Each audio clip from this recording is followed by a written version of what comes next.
Hola, hoy comenzaremos a ver cómo se inicia la organogénesis a partir de los tres tejidos embrionarios durante la neurulación. Acá veremos los derivados ectodérmicos.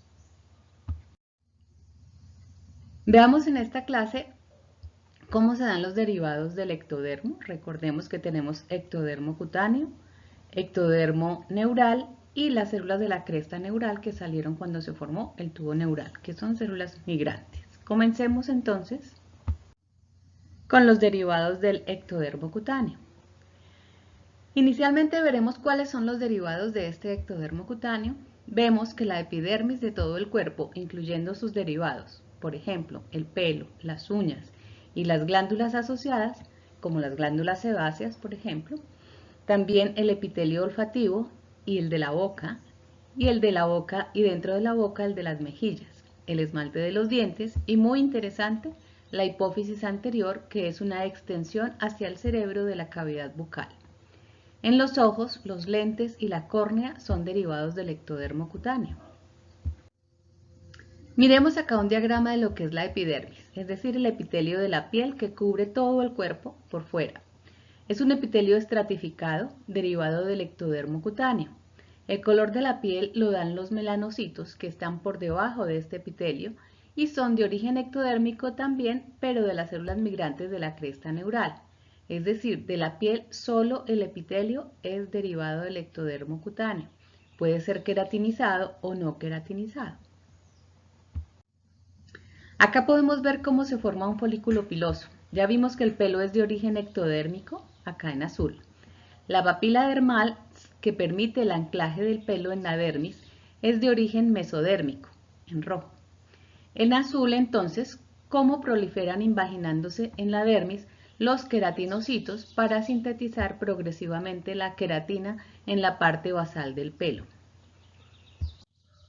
Acá continuemos viendo cómo se va formando el folículo piloso. En D puede verse que ya aparecen los primeros sebocitos, que serán los que se diferencian en las glándulas sebáceas de cada folículo piloso.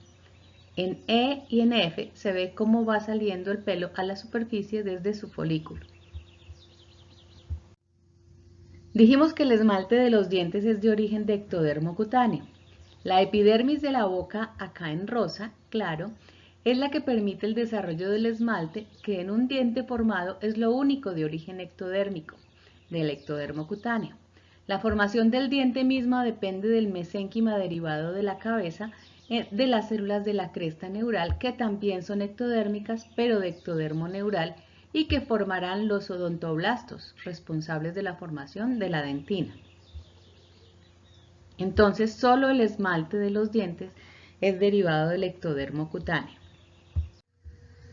Durante la formación de la córnea y lentes del ojo, el ectodermo cutáneo forma los lentes o el cristalino del ojo y la córnea, que es el epitelio externo del globo ocular. Por supuesto, los párpados son de origen de ectodermo cutáneo también. El mesénquima derivado de las células de la cresta neural, que es de origen de ectodermo neural, forma el endotelio que está por debajo de la córnea. Miren en morado las células migrantes de la cresta neural y cómo se incorporan por debajo de la córnea. Otra vez es una conjunción entre el epitelio cutáneo y el neural, como en los casos anteriores del folículo piloso y del desarrollo de los dientes. En la región del techo de la boca, el epitelio ectodérmico de la boca se pliega dorsalmente formando un bolsillo que se pega contra el tubo neural de la región cefálica. Esta bolsa, que se llama la bolsa de Rathke, que pierde contacto con el techo de la boca, se profundiza y se une a la porción del cerebro que formará la neurohipófisis. Así, para el periodo fetal ya se tiene una glándula hipófisis completamente diferenciada en sus porciones anterior o adenohipófisis o hipófisis anterior, que deriva del ectodermo del techo de la boca, y la neurohipófisis o hipófisis posterior, que es de origen del tubo neural cefálico. El ectodermo neural, es decir, el que se forma por la inducción neural del notocordo, forma el tubo neural. Del tubo neural se desarrollan en la región anterior el cerebro, la hipófisis posterior o neurohipófisis, la médula espinal, las neuronas motoras derivadas del cordón espinal y finalmente en la región del ojo, la retina. Retomemos la figura anterior para ver cómo se forma la neurohipófisis o hipófisis posterior. Acá la pintan en naranja como una prolongación del cerebro en su parte anterior del diencéfalo que se adosa a la bolsa de Rathke para formar un bolsillo que finalmente forma la neurohipófisis. Veámoslo con detalle acá de nuevo.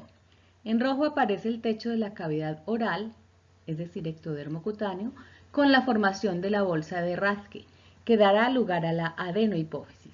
Del piso del infundíbulo del diencéfalo se forma una evaginación que formará la neurohipófisis. Ambas se unen para formar finalmente la hipófisis, que entonces es una glándula compuesta con dos orígenes diferentes. Miremos cómo ocurre la formación del cerebro. En la neurula tardía del anfibio se puede observar la porción más anterior del tubo neural, cómo se forman unas cámaras particulares como vemos en la figura. Y en la neurula de mamífero también pueden verse el tubo nervioso anterior, que es más ancho, pero no es recto. Tiene una serie de cámaras que determinarán el desarrollo del cerebro. Estas cámaras corresponden con la regionalización del cerebro en cerebro anterior, medio y posterior. El cerebro anterior se llama prosencéfalo, el medio se llama mesencéfalo y el posterior se llama rombencéfalo, que da contra el cordón espinal. Miremos en las fotos de la derecha cómo en D aún no se ha cerrado el tubo neural en la región cefálica, pero ya se diferencian estas tres partes. Cuando en E ya se ha cerrado en la neurula tardía de pollo, podemos ver cómo la región anterior del prosencéfalo se amplía al lado y lado para formar dos cavidades laterales nuevas. Entonces, en la neurulación temprana se forman los tres compartimientos del cerebro en dirección anteroposterior. Se conoce como estado de las tres vesículas: cerebro anterior, cerebro medio, cerebro posterior, es decir, prosencéfalo, mesencéfalo y rombencéfalo. Esto antes de que comience la médula espinal. En la neurula tardía, el prosencéfalo se divide en dos vesículas laterales, el telencéfalo, que quedan al lado y lado y que formarán finalmente los hemisferios cerebrales. Y una tercera, que es el diencéfalo, que es central, es la vesícula posterior que se une a la vesícula óptica. El mesencéfalo no se divide en nuevos compartimientos, pero el rombencéfalo sí. Se divide en dos vesículas, la más anterior, el metencéfalo, y el mielencéfalo, la más posterior, que conecta con la médula espinal. Para este momento de la neurulación ya ha comenzado la flexión cefálica. Miremos acá el tubo neural cefálico con sus compartimientos visto de perfil. Miren por favor la posición del notocordo y la placa precordal, que son ventrales al tubo neural cefálico. Y miren dónde están cada una de las cavidades que acabamos de nombrar. El telencéfalo, que son los hemisferios cerebrales, estamos viendo solo uno porque es de perfil. Luego el diencéfalo, el mesencéfalo y el rombencéfalo dividido en metencéfalo y mielencéfalo.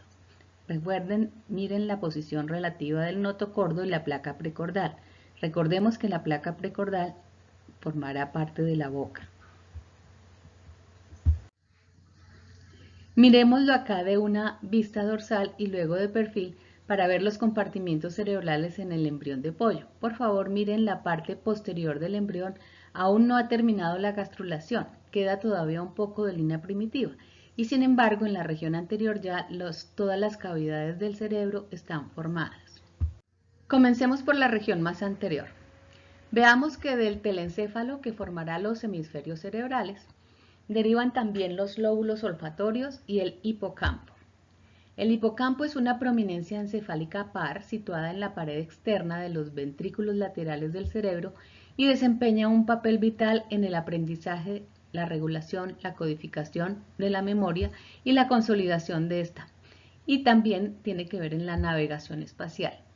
En el cerebro, el fluido cerebroespinal, que es un fluido interno, ocupa los ventrículos cerebrales pegados al hipocampo, que aumentan el tamaño de la región del cerebro por la generación de un gradiente osmótico.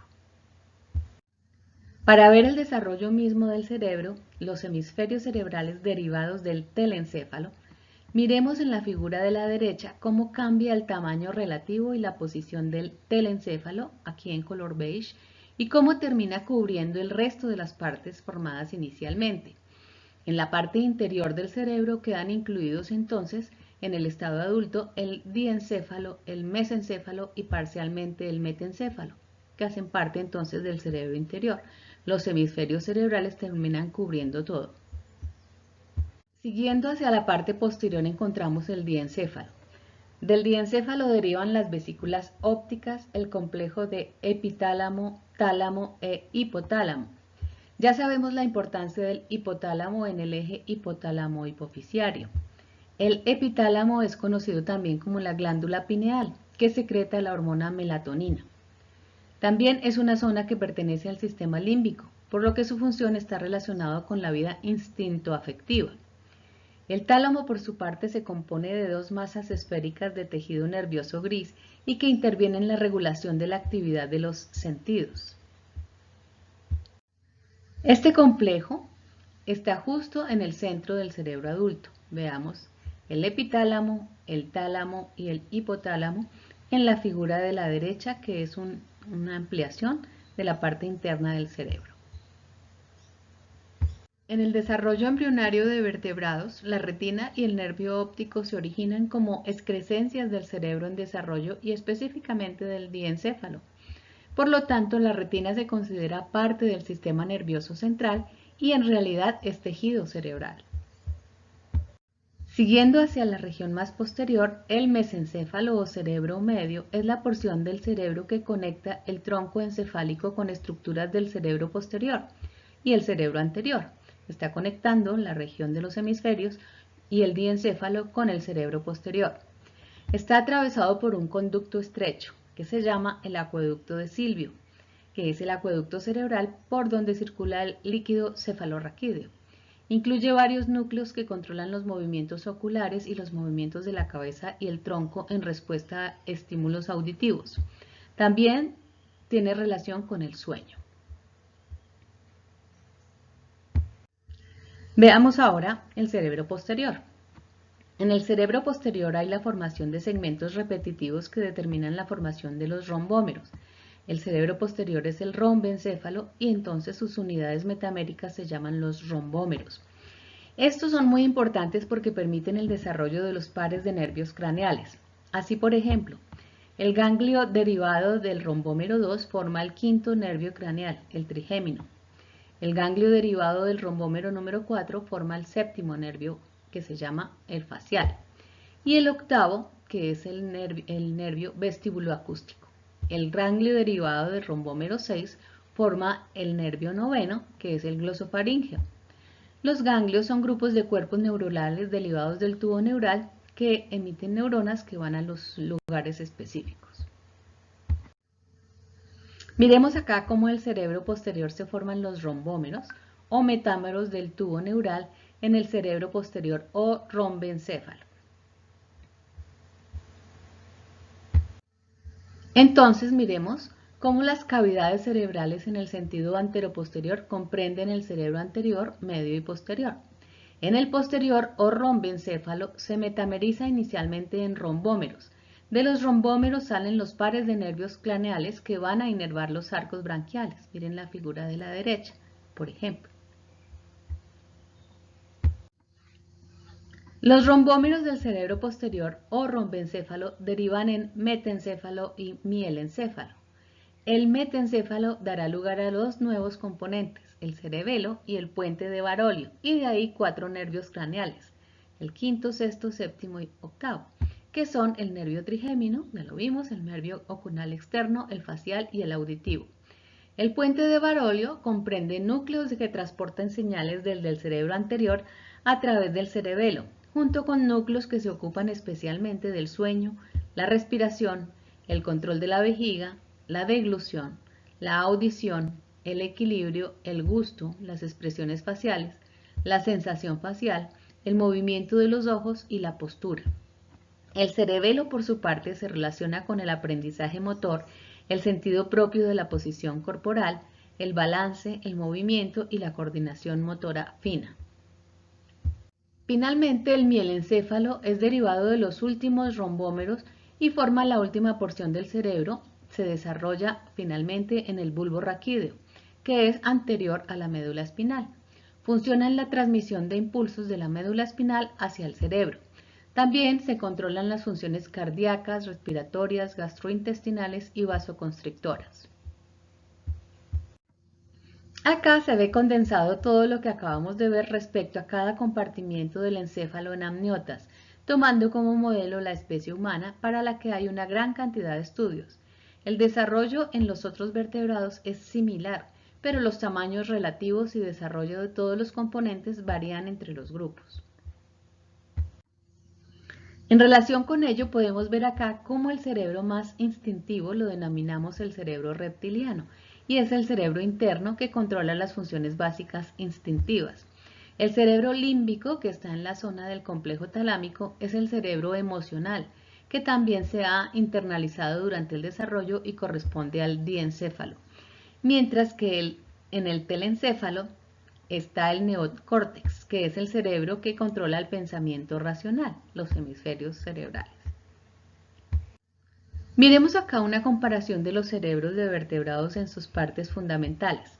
En la figura de la izquierda se ven los tamaños relativos de cada parte y a la derecha una comparación del cerebro de las aves y de los mamíferos para indicar que no solo importa el tamaño relativo de las diferentes partes, sino también la densidad y el tamaño de las neuronas y en qué parte del cerebro son más densas.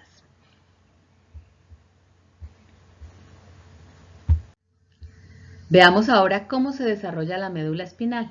Una vez se ha formado el tubo neural en la región troncal, las neuronas del tubo neural se organizan en dos capas, la capa marginal y la capa del manto.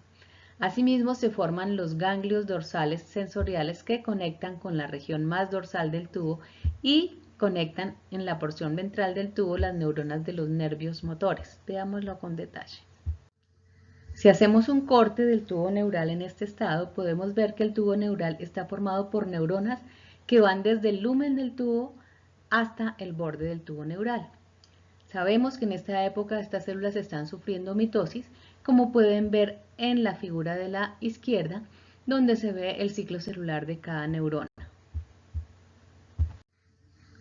Inicialmente, durante la división neuronal, el tubo neural está formado por las células que se llaman neuroepiteliales y una membrana limitante externa que es un mesénquima. Este neuroepitelio se llama también capa ependimal y de ella se desarrollan no solo neuronas, sino también las células de la macroglia, oligodendrocitos y astrocitos. Posteriormente, en el desarrollo, este tejido neuroepitelial se diferencia en tres zonas: la zona ventricular, la intermedia o del manto y la zona marginal bajo las meninges de la médula espinal, que es el mesénquima que la rodea. En este desarrollo la pared del tubo se engruesa y se disminuye, por tanto, el tamaño del canal central o canal ependimal. Algunas de las células neuroepiteliales se desarrollan en neuroblastos. Los neuroblastos forman la capa del manto o zona intermedia. Los neuroblastos constituirán entonces las neuronas que con sus procesos citoplasmáticos se extienden en el tubo desde el lumen hasta la parte más externa.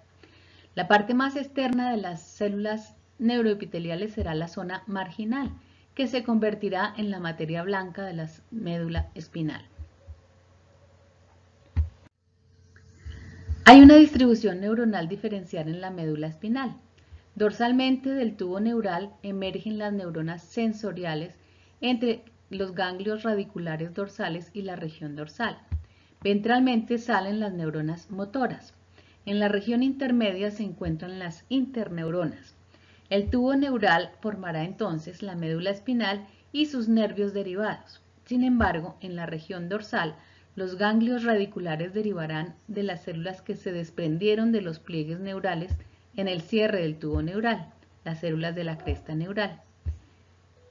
Esta estructura se llama el arco neural, es decir, tenemos la médula, que es el tubo neural, cómo se desarrolla, pero de ahí derivan entonces los ganglios dorsales, radiculares dorsales, que son derivados de las células de la cresta neural, que se conectan con la médula espinal. Acá podemos ver cómo se forman y conectan los nervios a la médula espinal y su diferenciación dorsal y ventral. De la región más dorsal se conectan los nervios sensitivos a partir de los ganglios radiculares dorsales. Y acá podemos ver cómo las neuronas motoras, que ya sabemos salen de la parte ventral de la médula espinal, se conectan con los músculos efectores del movimiento en el tronco y para los movimientos de los miembros, en este caso los miembros posteriores. Es un ejemplo. Entonces, ya que el mesodermo paraxial que formará la musculatura del cuerpo se metameriza, hay un par de nervios motores y sensitivos por cada metámero que sale y llega a la médula espinal. También podemos ver los pares de nervios craneales que salen de los rombómeros en el cerebro posterior. Esta diferenciación se da por un complejo juego de genes y sus productos. En esta serie de diapositivas vemos qué genes están permitiendo la diferenciación de cada tejido ectodermal.